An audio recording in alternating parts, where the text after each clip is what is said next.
सास बहू की अनोखी कहानी। सुनंदा अपने पिता की इकलौती बेटी थी। नाम के मुताबिक देखने में भी बहुत सुंदर थी। जब वह अपने ससुराल गई तो उसे उसके मुताबिक ही सब कुछ मिला, किंतु आजकल की लड़कियों को अधिक टोकना, समझाना, अपने मन के मुताबिक चलना सासू माँ को अब कहाँ रह गया है।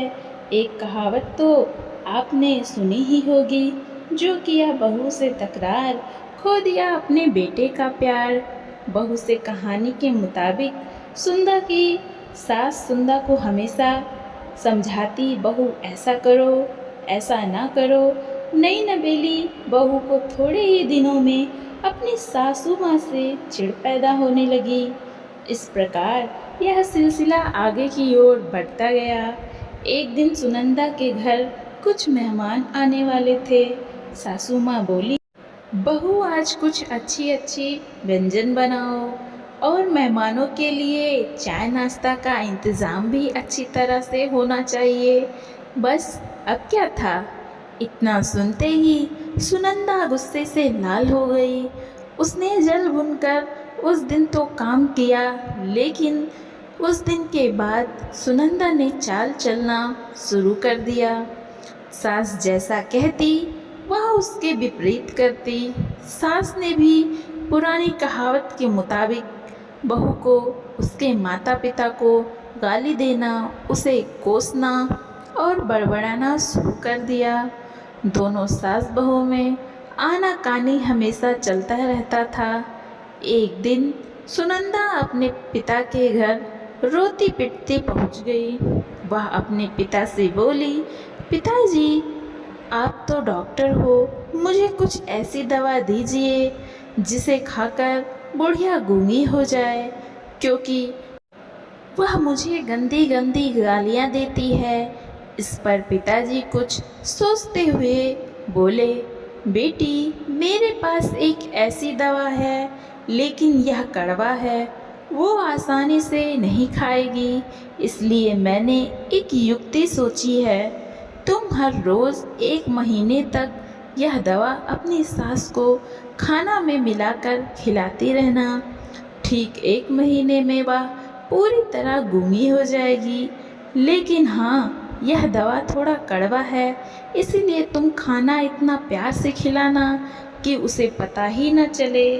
दवा लेकर सुनंदा खुशी खुशी अपने घर आई और पिता ने जैसा बोला था वैसा करना शुरू किया।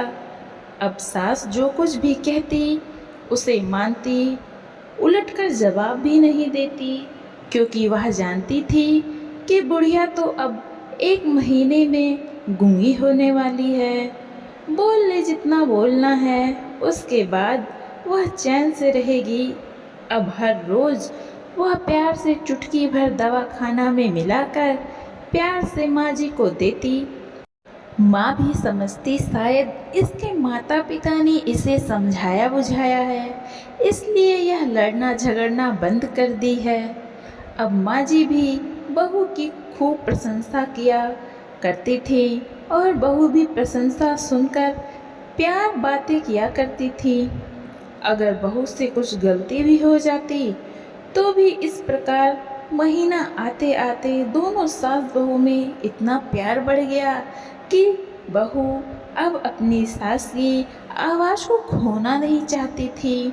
एक दिन फिर उसी प्रकार सुनंदा रोती पिटती अपने पिता के पास पहुंची।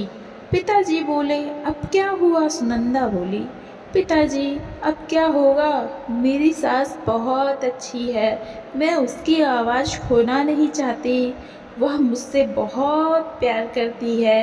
अब मुझे कोई दवा दीजिए जो कि मेरी माँ जी को दिया हुआ दवाई का असर काट सके और वह गूंगी ना हो पाए।